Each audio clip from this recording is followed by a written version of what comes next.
Let us now discuss about image resolution. So basically there are two types of resolution that we can define. First one is the spatial resolution, second one is the intensity level resolution. Spatial resolution is basically the size of the pixel, physical size of the pixel, or dots per square inch.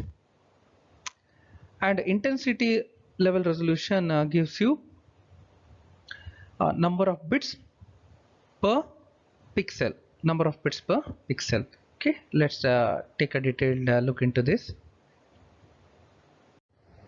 So let's understand what is the spatial resolution.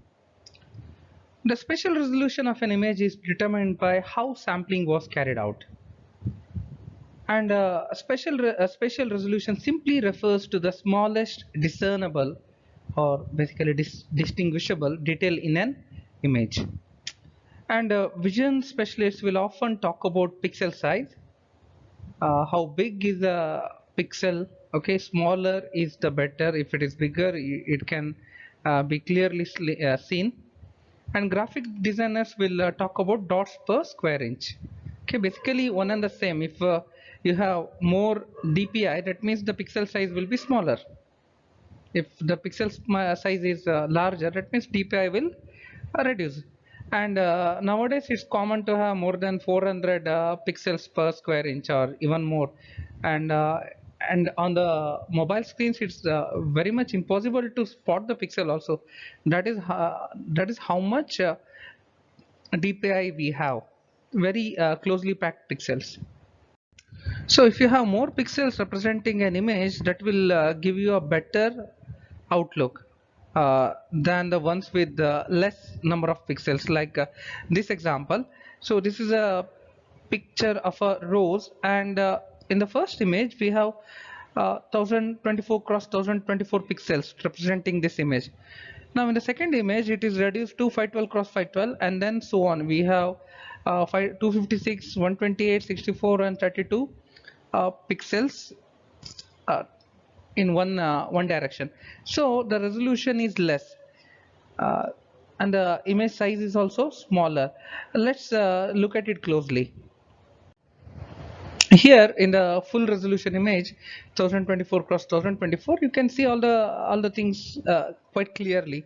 Okay, and pixelation is also very less, and we don't have any issue with this.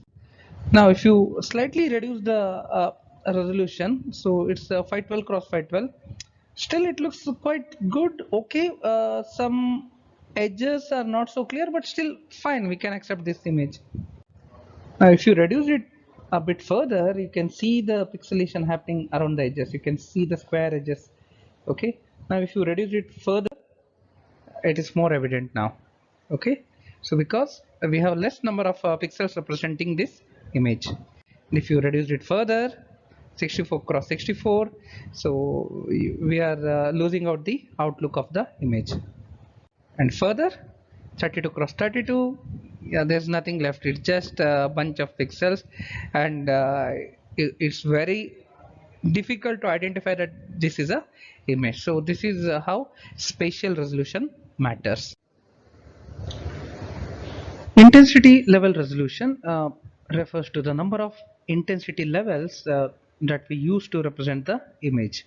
Uh, so number of intensity levels directly corresponds to the number of bits that we use. So if you have 8 levels, that means you are using 3 bits. It's 2 raised to 3 is 8.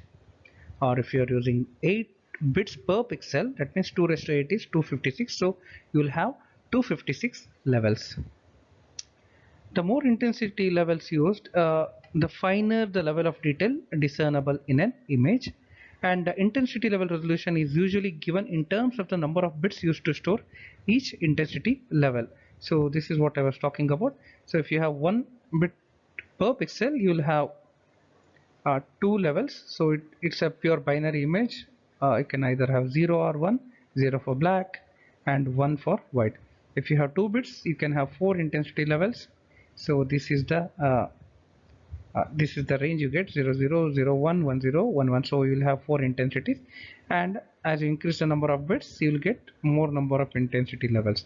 Okay, let's take a closer look into this thing and how it affects the image in the next part. So here in this image you can observe how changing the number of bits per pixel, means reducing number of levels, uh, affects the outlook of the image. So in this first image, uh, you have 8 bits per pixel. So as you reduce the number of bits per pixel, you can see that data or the details that was visible in the first pic is getting lost. Okay, so as you move towards the least resolution possible, which is 2 grid levels with 1 bits per pixel. Now we'll switch over to a larger image so that we'll uh, see the difference. Okay, so this is the full level image, 256 levels, 8 bits per pixel. This is 7 bits per pixel. You can already see some changes. Now if I reduce it further in the next slide, yeah, so more details are lost. 5, 4 bits, 3, 2 and 1 bit per pixel. So this is the image we get, and it's very difficult to identify the things inside. Nothing is there, actually it's just an outline. Okay, so this is how changing the intensity level uh, uh, affects the outlook of the image. Saturation and noise is another aspect of photography which we should be aware of. So saturation is the highest intensity level beyond which all the intensity levels are clipped. So you can observe in this part, here is the zoomed part, and all this area is appearing as white, even though it is similar to the area surrounding it. This happens because it has maxed out on the intensity level. So uh, no longer you can identify the changes within the intensity because it's too much intense. So that's why you get this saturation. That means anything above it, basically it's getting clipped. And similarly there is a noise in this part of the image, which is basically a darker image, a darker part of the image, and you see the grainy patterns, and that is basically the lower end of the uh, limit, or noise is the lower intensity limit. So this is about noise, saturation and noise. And there is always the question, like how much of resolution is required. uh, like if you go for higher resolution, image size will be huge. If you go for a smaller resolution, even though the image size is smaller, the details that you get from it is very minimal. So the key questions are: does the image look aesthetically pleasing, or can you see what you need to see in the image? So these things determine the resolution that we should choose. So this is the example for how much is enough. Like image on the right, this image is good enough for counting the number of vehicles passing on the road at any given time. That does the job nicely. And with this image you can save a lot of processing time and space. Okay, and it will be faster also because processing time is less. But if you want to identify which car is it, and you want to recognize the number plate, you want to have a clear looking image, higher resolution. And the processing will be slower, and the storage space will also be burdened, but still we have to go for higher resolution if we want to grab the number plate. Okay, so this is the major this is example for decision making. Images vary with their details. Like the first image here, Lena image. This is a low detail image, so majority of the part of the image is skin tone, face, and eyes, and some background. But not much variation is there in the image. So uh, in the foreground, what you can see is a lady and skin tone, and in background some objects. And in the second image, it's a medium detail image. In the foreground, you see the cameraman. This is the stock image, okay, in MATLAB, these three. Uh, and in the background, you see a building and the sky, and you have the grass here also. So it is a medium detail image. And the third one is a pic of a crowd cheering in a stadium. And you see lots of information, lots of detail here, okay. So this image packs in more detail compared to the remaining two. Aliasing and Moire pattern. So from the sampling theorem, we know that if a signal is sampled at more than twice its highest frequency component, then it can be reconstructed exactly from its samples. But if we don't do that, means if we undersample, then aliasing will result. So aliasing is not like a random noise or something.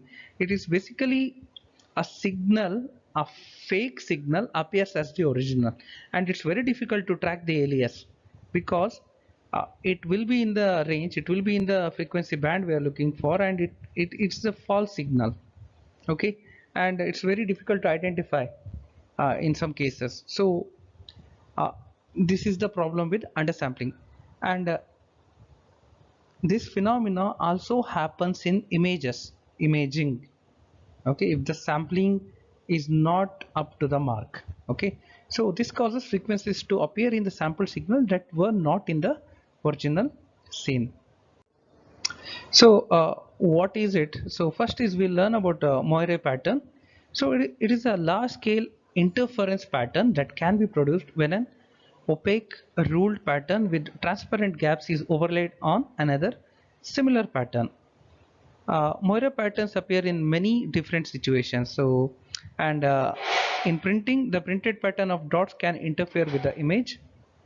And in television and in digital photography, a pattern on an object being photographed can interfere with the shape of the light sensors to generate unwanted artifacts like this. So this is a common effect you might have observed when you take the pic from your mobile phone. Okay, so you can see the wavy pattern. Basically, the shirt is a vertical stripe, but you see other kinds of patterns here when you take the pic. So that is because of Moire effect.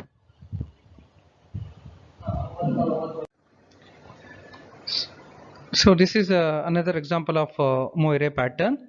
So this is this vertical pattern that you are seeing, okay, one below the other. So this horizontal line, okay, stacked up vertically, uh, is a new pattern which is not there in the original pic. So when you have these original patterns, okay, slightly tilted on top of each other, you get this horizontal line, okay, or this vertical pattern. So that is basically because of Moire effect. Yeah, this is another example of Moire effect. So you can see when you move the second shape, okay, you get this shifting line. So that pattern is not there actually, but if we see that pattern, okay. And also here, so you can get some cool effects out of that, okay, by using Moire effect. So you just pass over that vertical lines, and you can make that uh, image walk. So that is one cool effect you can do. So note that subsampling of digital image will cause the undersampling. if the sampling rate is less than twice the maximum frequency in the digital image. And aliasing can be prevented if a signal is filtered to eliminate high frequencies, just as we do in normal signals, one-dimensional signals, so that its highest frequency component will be less than twice the sampling rate. Sampling at a higher sampling rate, more than twice usually, is necessary to prevent aliasing, and basically that is what we call as oversampling. So let's look at how we zoom and shrink digital images. So zooming means basically increasing the size of the pixel. When you zoom into some part, you basically increase the number of pixels. And when you think about it, it's basically initially we are moving the pixels apart, like we are increasing the gap between two pixels. But when you do that, there will be void in between, but you cannot leave it empty, you have to fill it. Now this is all about filling those gaps when you do zooming. Okay, so increasing the number of pixels in an image so that the image appears larger. So when you increase the number of pixels, it's like you simply cannot increase the number of pixels. You need to follow method by which you can increase the number of pixels. Like you can go for nearest neighbor interpolation. For example, you just do the pixel replication to repeat rows and columns of an image. uh, like nearest neighbor value will be repeated to the next pixel, okay, and so on. How much you zoom uh, will decide how many replications are required. Or else you can go with the bilinear interpolation, and this bilinear interpolation gives you a bit smoother outcome compared to the nearest neighbor interpolation. And also you can go for higher order interpolation. And image shrinking means basically subsampling, just removing the number of samples in between, or number of pixels in between, to reduce the size of the image. Let's check how these two interpolation methods work. So what we have is a input image of size 128 cross 128. Okay, the first column, and the second column represents 64 cross 64 original image, and the third column represents 32 cross 32 pixel image, and they have been zoomed to the size of 1024 cross 1024. That is what you are seeing. Okay, final image zoomed to the level of 1024 cross 1024. Now look at the outlook. So in the nearest neighbor interpolation, it is performing quite well for the original 128 cross 128 pic, but even the bilinear is doing quite well, but it looks a little bit blurry compared to the nearest neighbor interpolation. For the 64 cross 64 image, quite small original image, nearest neighbor interpolation is doing uh, fairly okay job, but still you can see rough edges. But bilinear interpolation giving you smooth edges, but the overall image contrast is low. But if you go for 32 cross 32 original image, nearest neighbor interpolation, it's totally pixelated, and it's very difficult to identify also what's there originally. But bilinear interpolation gives you smoother looking image. Somewhat you can make out it's a flower. Okay, so this is how these two uh, interpolation methods work to zoom the image. Okay, so till now we have looked at human visual system, light and electromagnetic spectrum, image representation, image sensing and acquisition, sampling, quantization, and resolution. In the next lecture, we will take a look at relationship between pixels. Okay, see you at the next lecture. Thank you.